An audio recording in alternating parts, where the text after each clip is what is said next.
Hello friends, this is Dr. Shashi Agarwal. I welcome you all.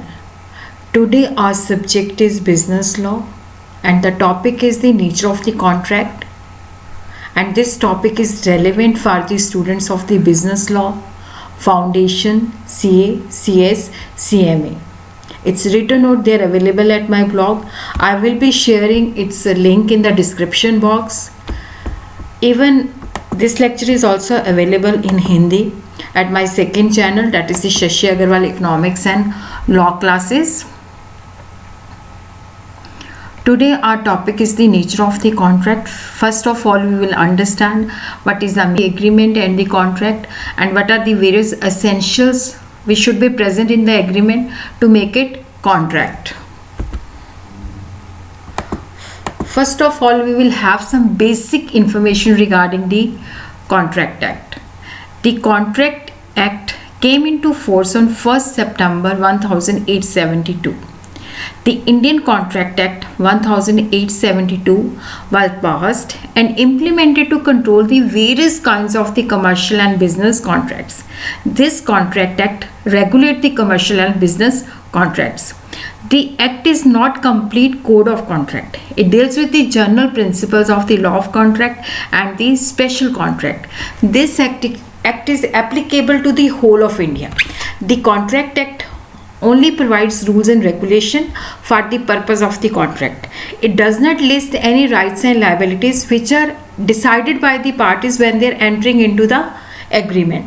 Rights and liabilities and their manner of performance are decided by the parties under the contract, but it should be within the Act. The Indian Contract Act 1872 is based on the principle of the English common law. It is enacted by Imperial Legislative Council.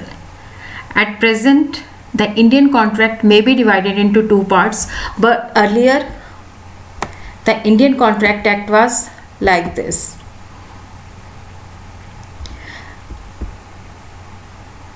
When the Act was originally enacted, it had 266 sections. It had wide scope. General principle and law of contract, that was section 1 to 75. Contract relating to sale of goods, section 76 to 124. Special contract, indemnity, guarantee, bailment, pledge and agency, section 124 to 238. And contract relating to partnership, section 239 to 266. Now we have a partnership act for partnership, and the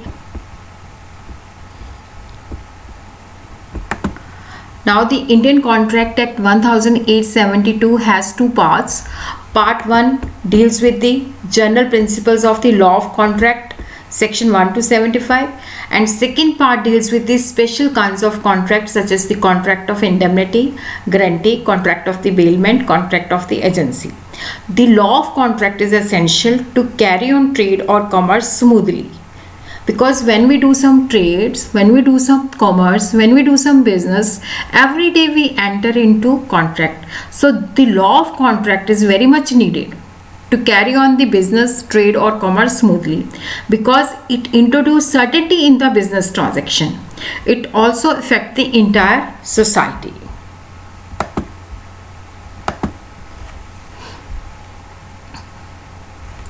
Now we will see what is the definition of the contract. Definition of the contract has been defined under section 2H of the Contract Act. An agreement which is enforceable by law. The Contract Act defines an agreement. There should be agreement, and that agreement should be enforceable by law. It means there should be agreement. Agreement means one party makes the offer and the second party accepts it.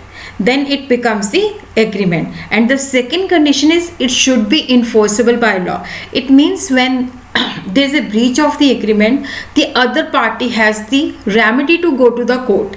That is, it is enforceable by law. So the contract has an agreement, and second thing is should be enforceable by law. Contract is an agreement to do something or not to do something. It is a legally, when we talk about the contract, it should be agreement, it should be legally binding agreement, which should be enforceable at law, where we should have the remedy to go to the court. Salman says a contract is an agreement creating and defining the obligation between the parties. Every agreement and promise which is enforceable at law is called the contract. Contract is agreement, but those agreements which are legally enforceable, they are called the contract. So, what are the elements of the contract? There are two essential elements of the contract. First, there should be agreement, and second, it should be enforceable at law.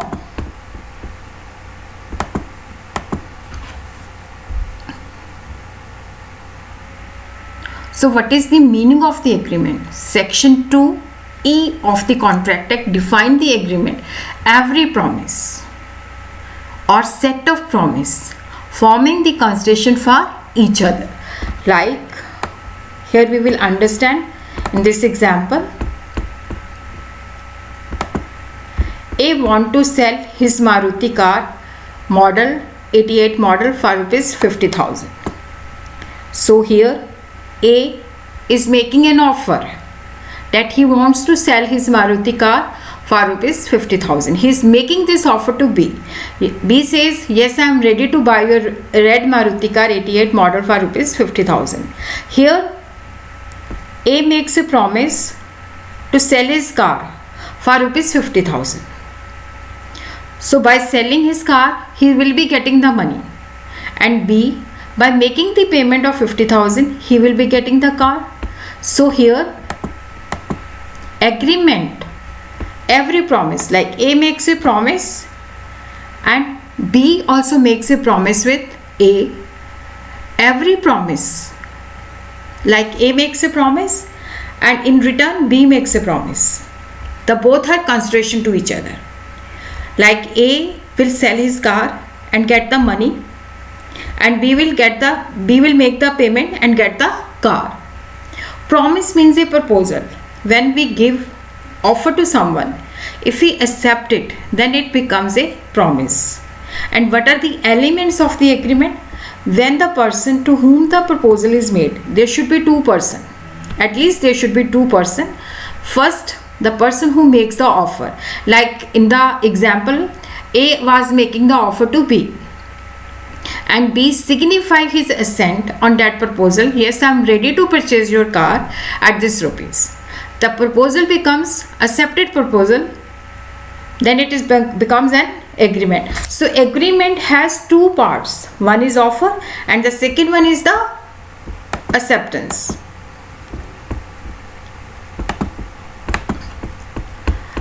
Agreement, there should be offer and there should be acceptance.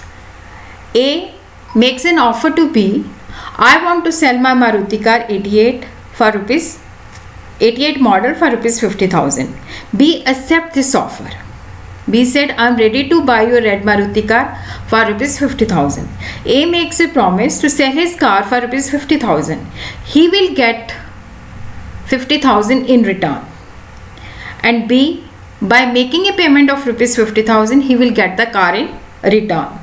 So here in the agreement, one party makes offer to the other party, and the other party when accept it, then it becomes the agreement. And the second condition is, because when we call this agreement is a contract, it means enforceable at law, means an agreement to become a contract must give rise to the legal obligation. Like A and B makes a agreement. If there is a breach by the B gets the car but doesn't make the payment, then A can go to the court for getting the payment. So the contract means there should be an agreement, and that agreement should be legally binding, which offer the legal remedy to the party, which is legally enforceable. So contract means accepted proposal, an agreement, and second condition which is very much needed, enforceable by the law. Because the agreement is a wider term. Agreement covers social and domestic agreement also. When somebody laughingly say, I will sell my bungalow which cost rupees 5 crores to you for rupees 10,000. So here the intention is not to create any legal relationship. It will not called a contract.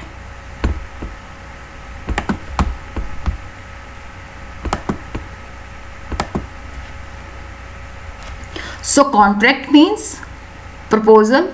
When one party makes a proposal to the other party accepts it, then it becomes an agreement. If that agreement is legally enforceable, then it becomes the contract.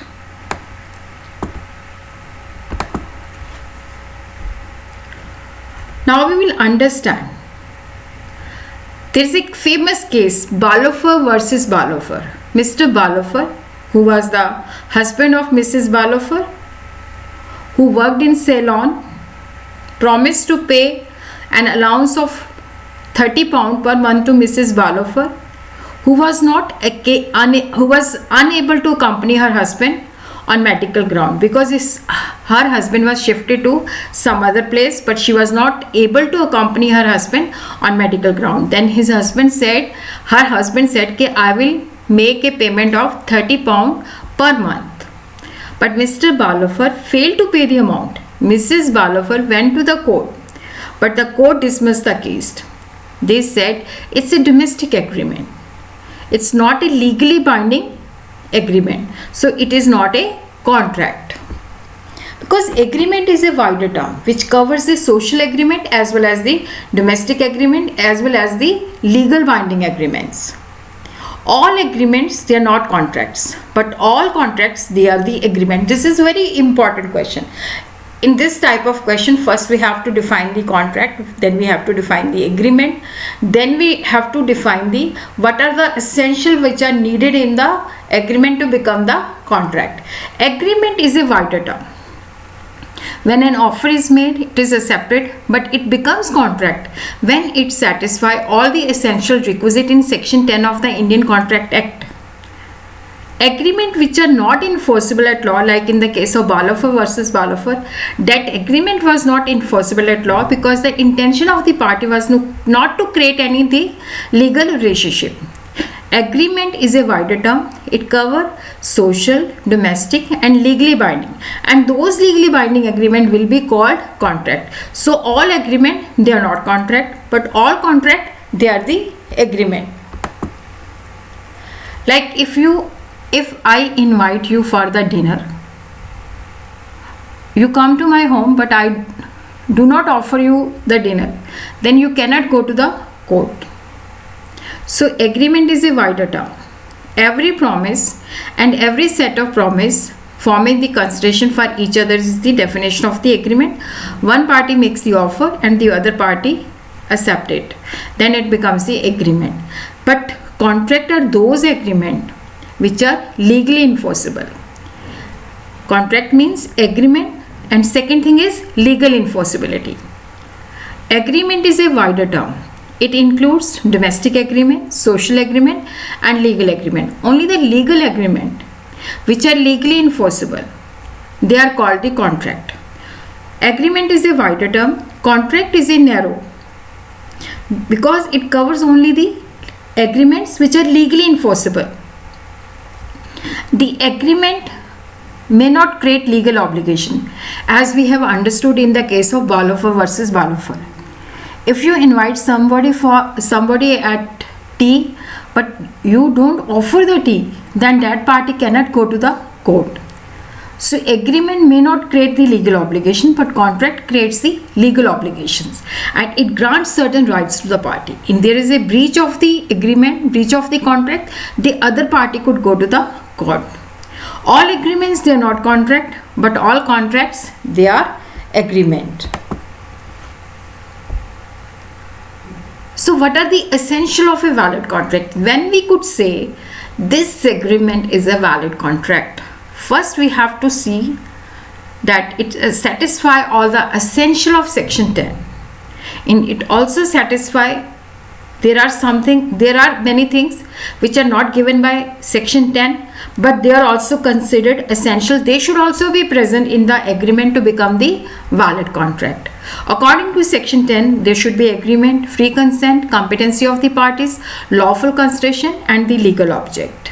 And what are the other things which are not given by section 10 but still they are considered essential? Two parties, intention to create the legal relationship, fulfillment of the legal formalities, and the possibility of performance.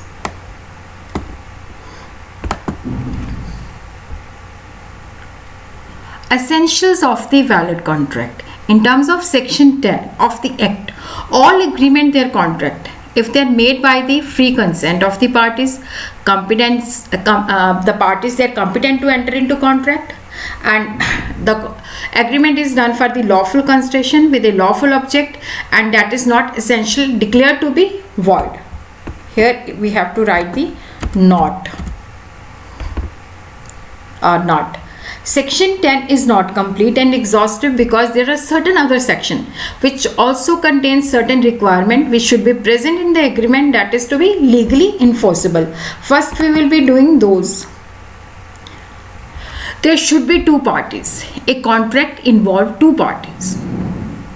One party makes the offer and the other party accepts it. A contract may be made by a natural person like we, Ram, Sham, Geeta, etc. by other person like partnership firm, company, one person company, private limited company, public limited company, by other person which have legal existence. So contract could be made by the natural person as well as by the other person who are having legal existence. Like in the case of State Gujarat versus Ramlal and Company, when on the dissolution of a partnership, the assets of the firm they were divided among the partners, but the sale tax officer wanted to tax the transaction. The court held it was not sale because partner they are the joint owner of the assets. So at a time they cannot be both seller and buyer. So it is not a transaction of sale.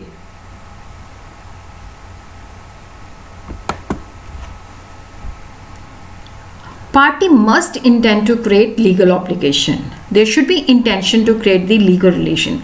If the legal relation is missing, then it cannot be a valid contract. Valid contract means which satisfy all the essentials of section 10 and other requirements. Then it becomes the valid contract. It is a agreement plus it is legally enforceable plus it is having all the essentials of a essential which are needed in the agreement. Valid contract means the contract which is created among the parties which gives them the legal remedies. Party must intend to create the legal obligation. There should be intention on the parties to create legal relation. Like a laughingly said, I will sell my 5 crore bungalow to you for ₹10. Here there is no intention to create any legal relation. Social and domestic agreement, they are not recognized in the court of law. If somebody invites someone for the dinner and does not offer the dinner, the other party cannot go to the court because they are not contract. Like in the case of Balfour versus Balfour. The other formalities in some contract, like the contract of insurance, it should be in written form. In case of certain contract, there is a sale of immovable property, registration is also required. And so these are the requirements which are to be fulfilled.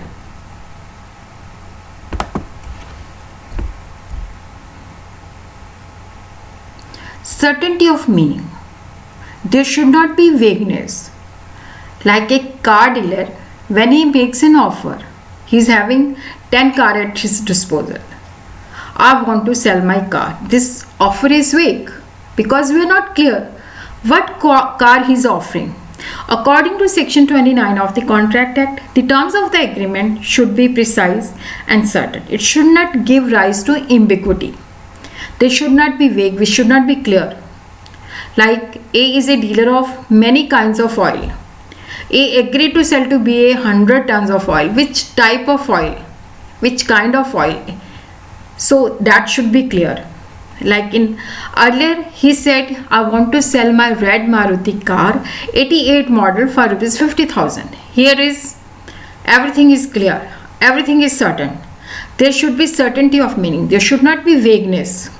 Possibility of performance. If the act is impossible, whether it's physically or legally, like somebody says, you give me 5 lakh, I will make the dead person live. So this is a physically impossible. So it cannot be enforced at law.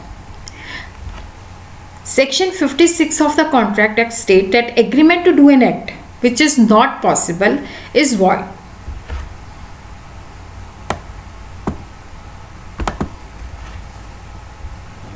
Now we will understand what are the essential elements of a valid contract under section 10. First, offer and acceptance. There should be lawful offer by one party and the lawful acceptance of the same by the other party. Like Mr. A offer his red Maruti car for rupees 25,000 to Mr. B.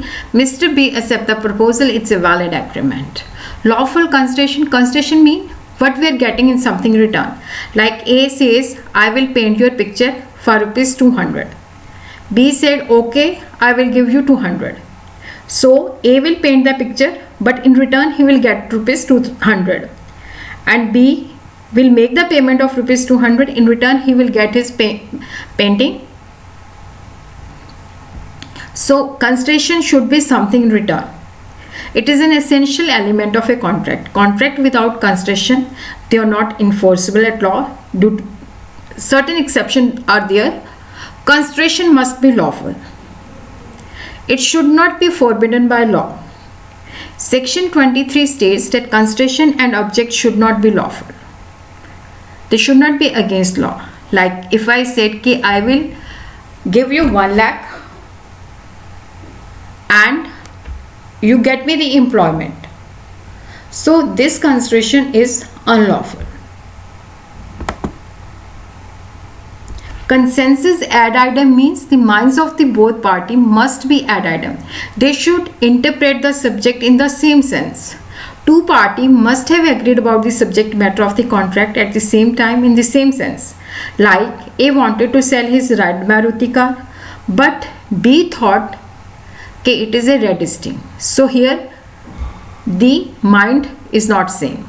They are interpreting the subject in different tone. So it is not a valid contract. And capacity of the contract. The party must be competent to enter into contract. Section 11 of the Contract Act states that the following person, they are not competent to enter into the contract. Like the minor is not competent. The person who is disqualified by the law, that is also not competent. The person who is not of sound mind, that is also not competent to enter a contract. The person who are competent to, who's the age of the majority according to the law to which he is subject, and he's of sound mind, he's not disqualified. The agreement with the minor is void. The agreement with the minor, lunatic, idiot and drunkard, that is void.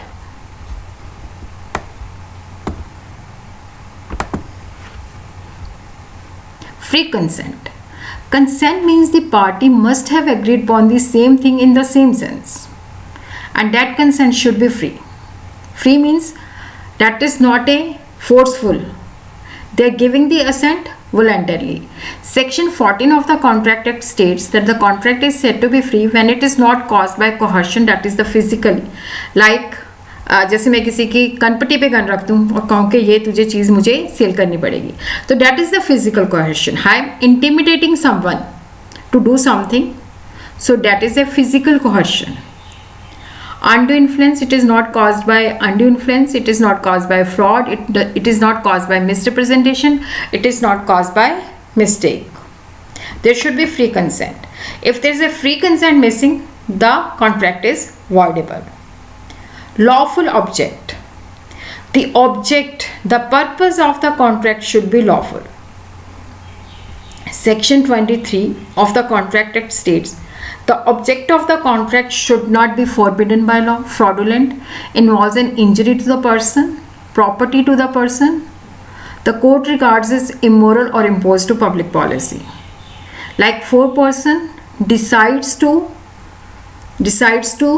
loot the bank, and then they decide that they will divide the looted amount equally.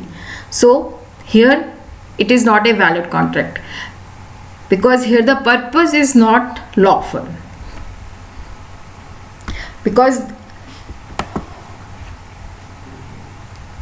legal formalities, if the required legal formality are not carried out, the agreement will not make a valid contract. Like earlier said, like we are selling the immovable property, then it has to be registered. It should be in written form, it should be registered, and it should be, legal formalities should be completed. All the above element, they should be present.